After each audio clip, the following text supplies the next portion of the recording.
We're going to start the second unit with a few definitions and then do some examples to show you how to use them.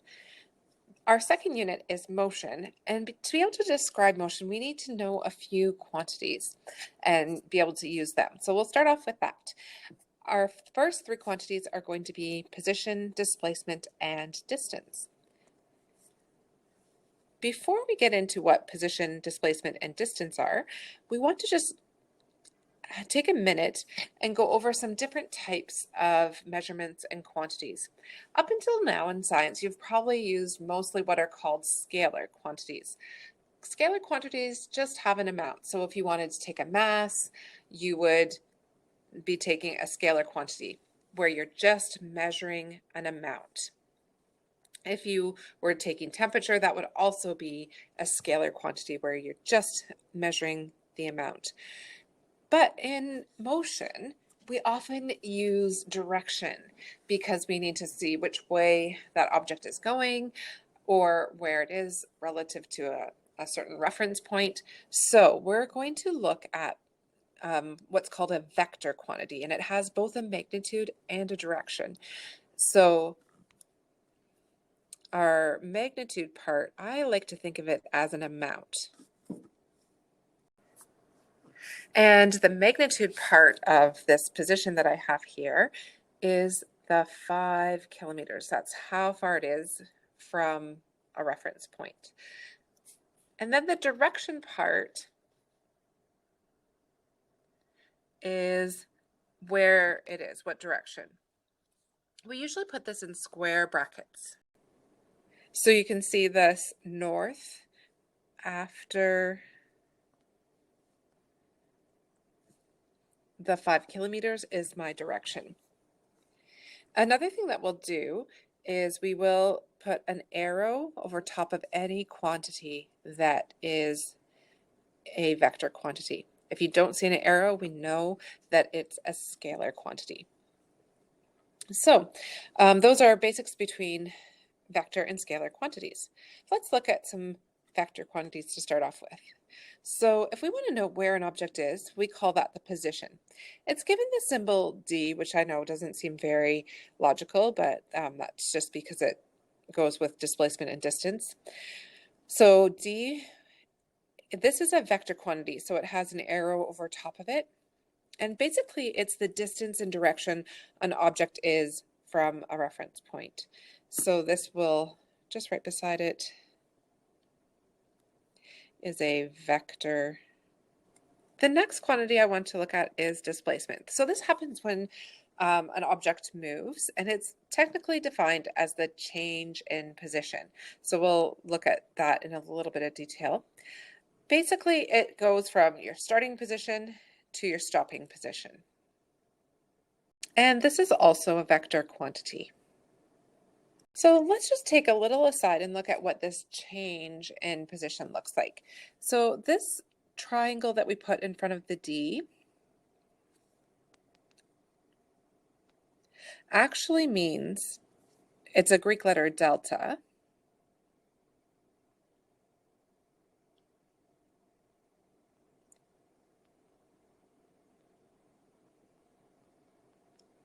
And it means change. So it's just how much something is changing by. And the Greek letter delta, we could, for instance, say like the change in temperature. If it goes from, say, we started out in the morning with a temperature of 10 degrees Celsius and we go up to a high of 15 degrees Celsius in the afternoon, I could calculate that change in temperature. So this is my starting temperature, or sometimes we call that the initial temperature. And where I ended up with that high for the afternoon is my final temperature, which was 15 degrees Celsius. So we can calculate that change in temperature if we take the final minus the starting temperatures. So we can see even without calculating that this went up by 5 degrees. If we go from 10 to 15, we know that's a 5-degree increase.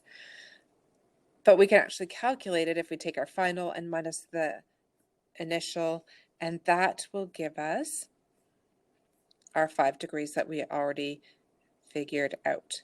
15 degrees minus 10 degrees Celsius is equal to 5 degrees Celsius. So whenever we have this change, we always take the final value minus the initial one, and it can tell us what our change is. It's a little bit trickier when we have our position and we're finding a change in position. So I actually just draw an arrow from the start position to the stop position. And that's a quick and easy way that we can find the change in position or the displacement. So this little definition down here is a quick way to find that displacement visually. It's a straight line distance with a direction. So it's a vector between the start and the stop, and it always goes from the start to the stop. And then the last definition I want to talk about is distance. Distance is the length of the path taken. So basically we add up all the steps we took to go on our trip, and that's the distance that we went.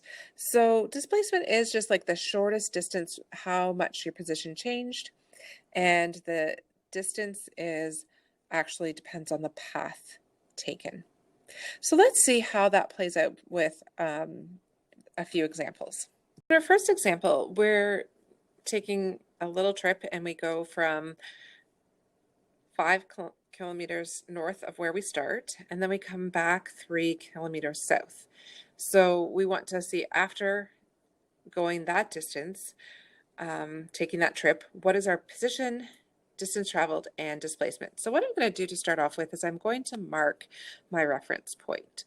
And this actually helps me see my position. It actually doesn't make a difference what your reference point is for distance or displacement, but just for position.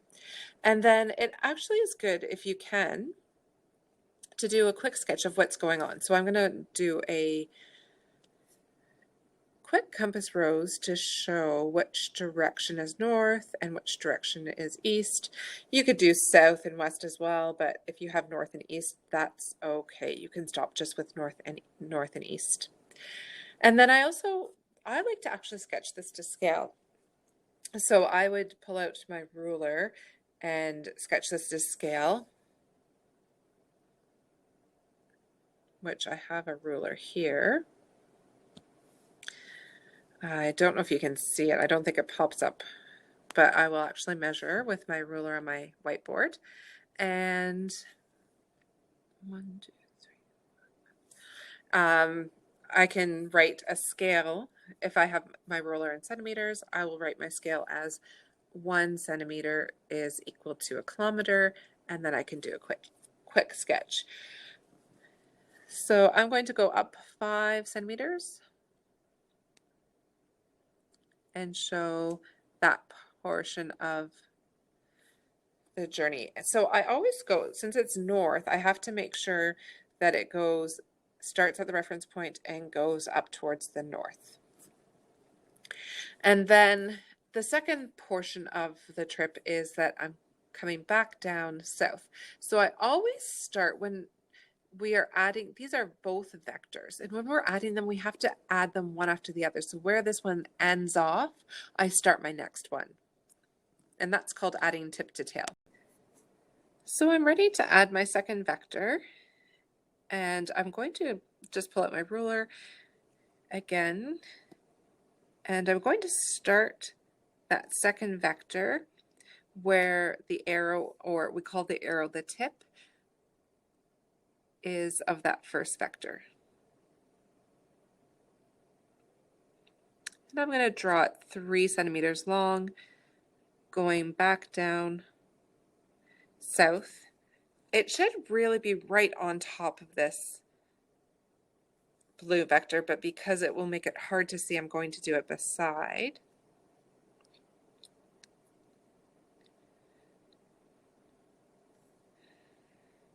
And then what I've got is, I know where I started. and I know where I've stopped. So I can draw that, we call this the resultant vector, but it's just the overall from the start to stop. So that's actually my displacement. So now I know my path, what I did. I can actually label my position, my final position, the distance I traveled, and the displacement. I like to just show this vector here that I went 5 kilometers north with that blue vector. I've got my reference point. This green vector is my 3 kilometers south.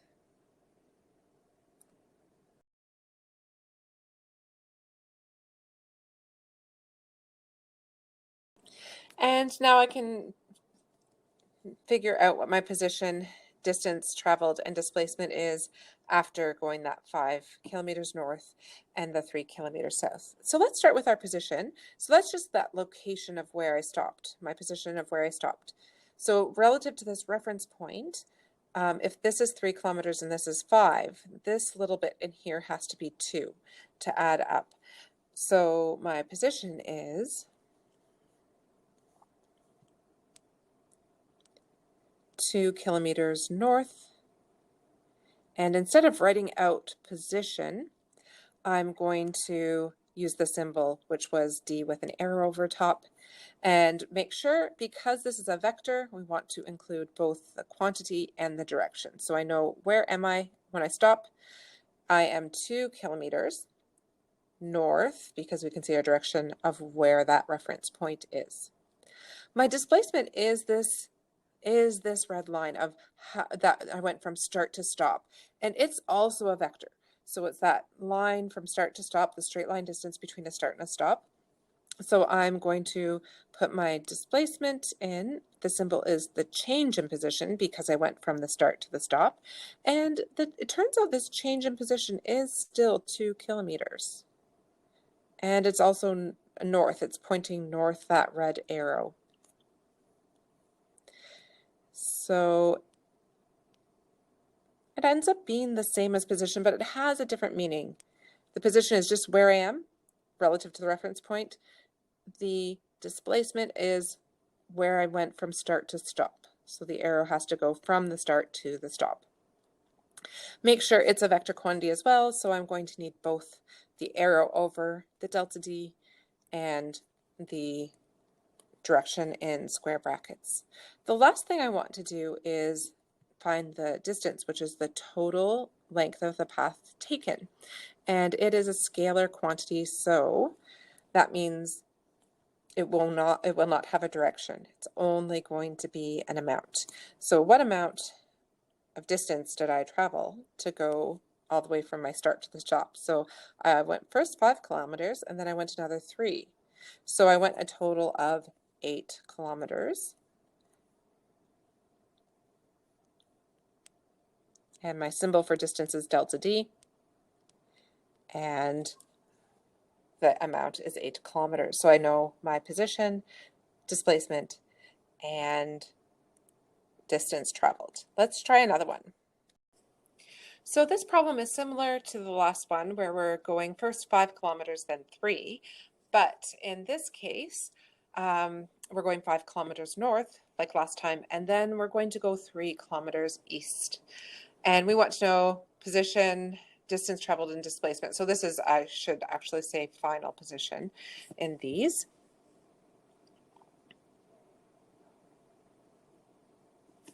So what we'll do is the same strategy. We'll draw this out, sketch this out. I'm going to put my compass rose so I can see where north, east, south, and west is.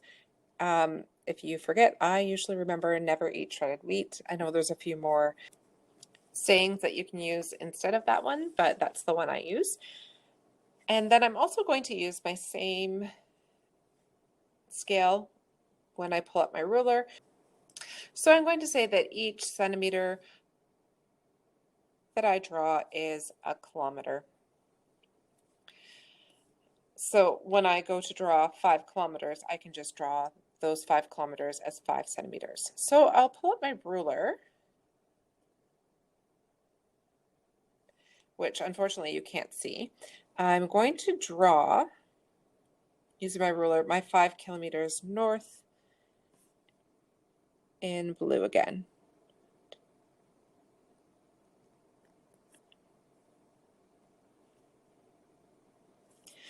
And I'm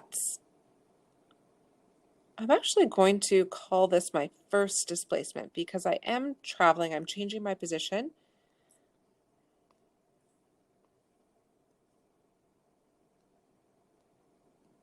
So I'm going to use that symbol for displacement and call that my first displacement, where I change position once. And then I'm going to do my east. So to go east, I'm going to start here. Remember, we add the next vector where the first one ended off, and I'm going to go towards the east for 3 kilometers, which when I draw it will be 3 centimeters.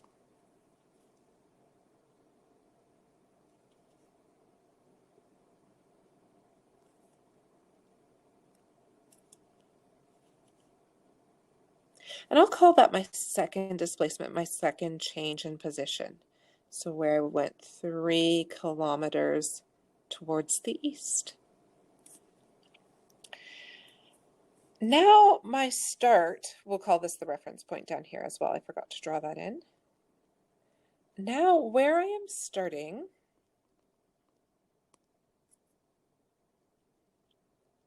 to where I'm stopping, so I've gone my whole distance, there's my start and there's my stop. So if I want to find my displacement, I have to draw a line from that start to the stop. So I'm just going to take my ruler and draw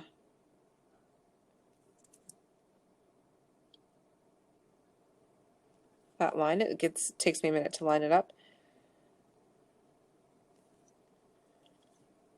And I always put the arrow towards the stop because I'm going from start to stop.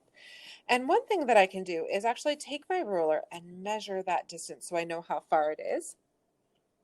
And then I also need to know this angle in here. So I would take a compass to measure that angle in here to get my direction. So there is going to be, it's going to be a little bit tricky to get my direction when it's not in this exact same direction. So when I'm going 5 kilometers north, then 3 kilometers east, I will actually have to write my direction differently. So let's just measure that first. So when we measure this, ends up being 5.8 centimeters. And this is our overall displacement. Well, what we call our overall displacement is the resultant displacement. And if this overall or resultant displacement measures on my page 5.8 centimeters, that means that it's in real life 5.8 kilometers because that's the scale I'm using, that 1 centimeter on the page is actually equal to a kilometer in real life. And then the last thing that I need to do is to get a direction. So it's not going north, it's not going east, it's going in between the two. So what we can do is we can write the direction starting from the north and how far to the east it goes. And I'm going to use my compass and measure that this angle here to see how far off of the north and towards the east this vector is going. And when I measure this, I see that it is 31 degrees. So what I have to do is say that starting from the north, if I go 31 degrees towards the east, that will give me my heading. So when we write this out, we say start at the north, go 31 degrees towards the east, and that will give you your heading. You can't write this backwards.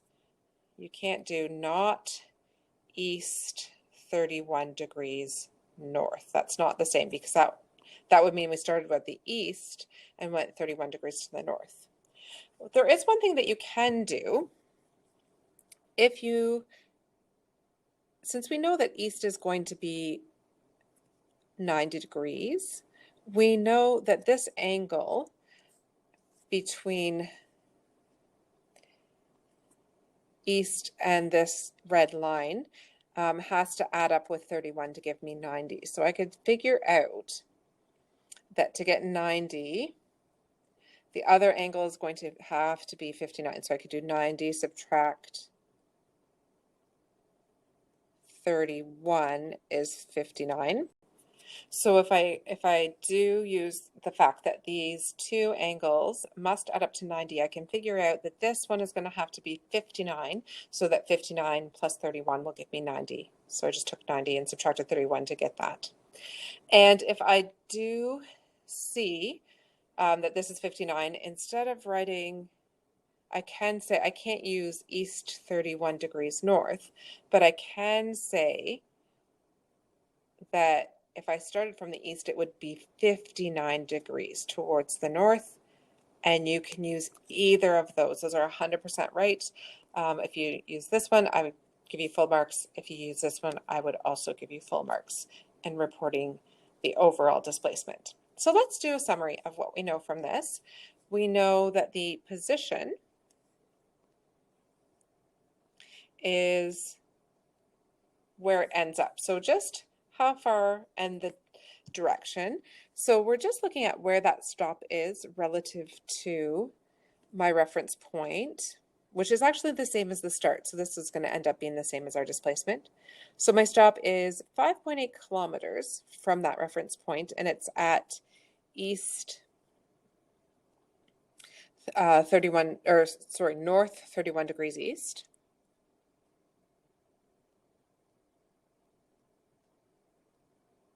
So north 31 degrees east.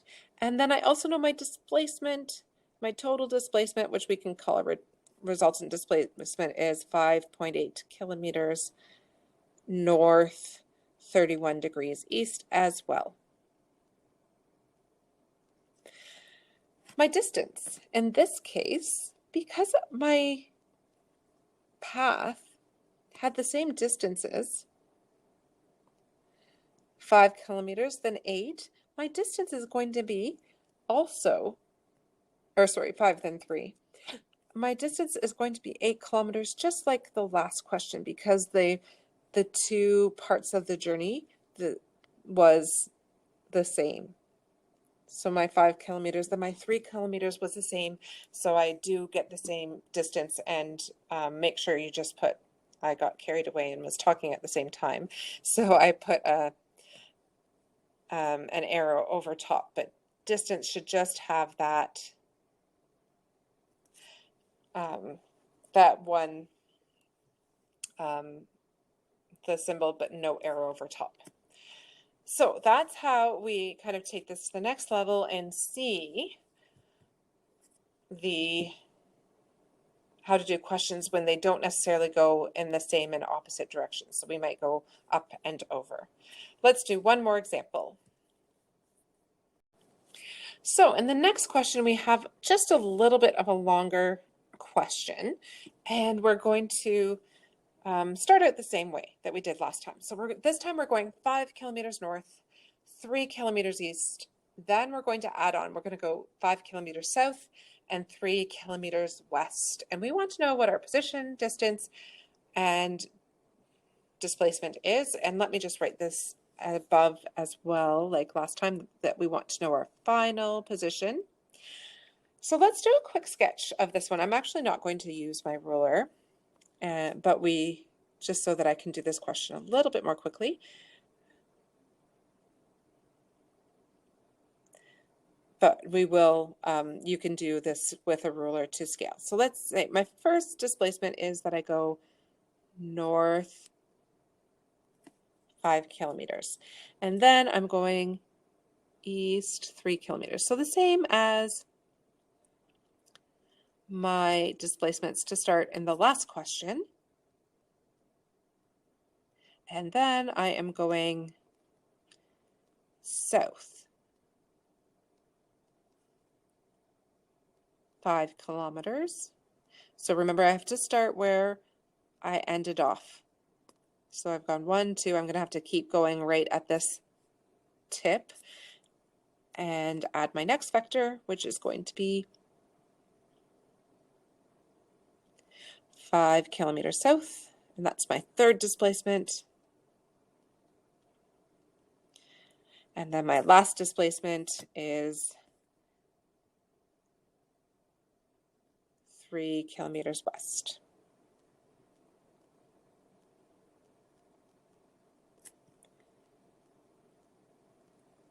So you might notice something right away. If this is my reference point, I am actually starting, going up, over, back, and back down and back across. I end up, my start and stop are both in the same spot. I start there and I stop there. So there's no arrow, or we say zero displacement. So whenever you have the same start and stop, you have zero displacement. My position is actually also zero because it's just at the reference point. And when you do have a zero vector, you don't have to put any direction in because there's no direction if the value is zero. So my displacement is, my resultant or overall displacement is zero, and my position is zero. My distance, which is a scalar quantity, not a vector, is the sum of all of these individual segments of this path. So I'd have to add 5 plus 3 plus 5 plus 3, and that gives me 16 kilometers as my total displacement. So one thing that I wanted to add in here is how to express vectors a little bit differently. I'm just going to shrink this and I put it over here so I have a bit of room. So if I know that I have two vectors that are in the opposite direction, I can't add them directly. I can only add vectors in the same direction.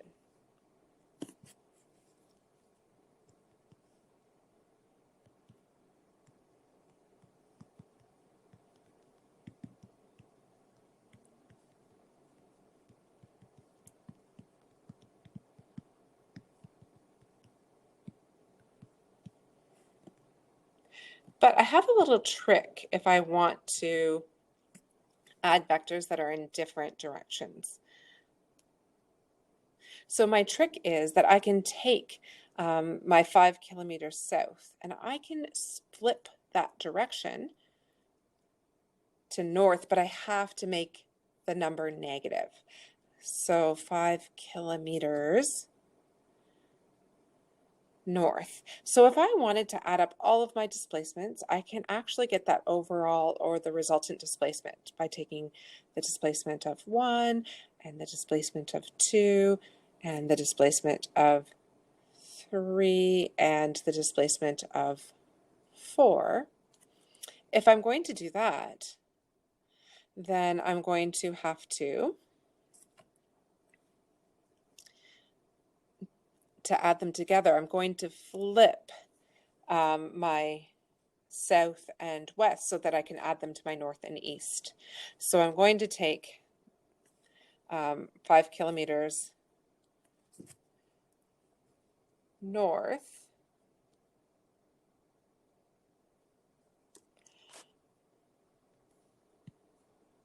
and leave it as is. And then I can add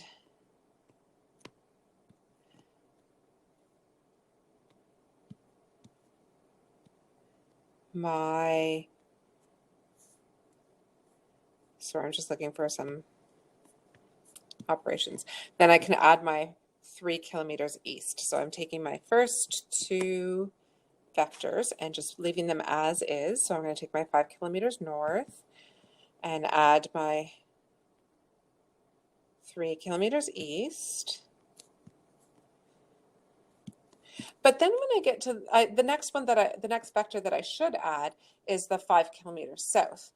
I want to flip that. So I'm going to subtract the north. So I can use this relationship I have up here that I want to add 5 kilometers south, but I'm going to use the negative 5 kilometers north. So I'm going to add that instead of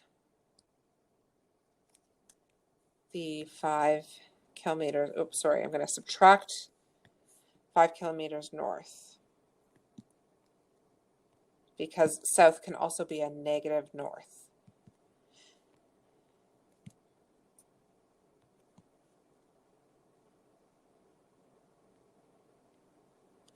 And then the next vector that I want to add is this 3 kilometers east. So before I add it, I'm just going to make this into, it's also negative, or sorry, 3 kilometers west is also negative 3 kilometers east. So I can make it into a negative and flip the sign. So I already made this one into a negative and flip the direction to north. So instead of adding the south and the east, I'm going to use the negative version of them. And then we can see that I should get 0 just like adding it with my arrows.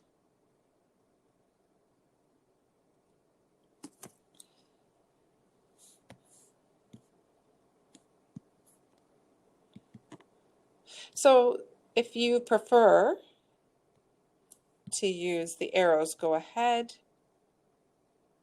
If you prefer to use actually add the numbers, you can use that as well. I just wanted to show you both ways.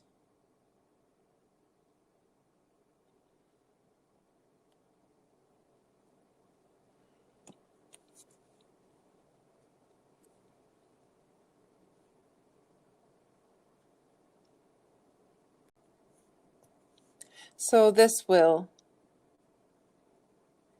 be equal to 0, and it matches what we found out adding the arrows. So you can choose either way, and it's good to just see how they both kind of work together. We can do one with drawing and one with adding the numbers. So this should give you a good start to describing motion and how things move and how they change position, and how distance and displacement are similar but very different. The displacement is just that straight line, the shortest distance from start to stop, and then your distance is how far it's traveled total if we consider the whole entire path.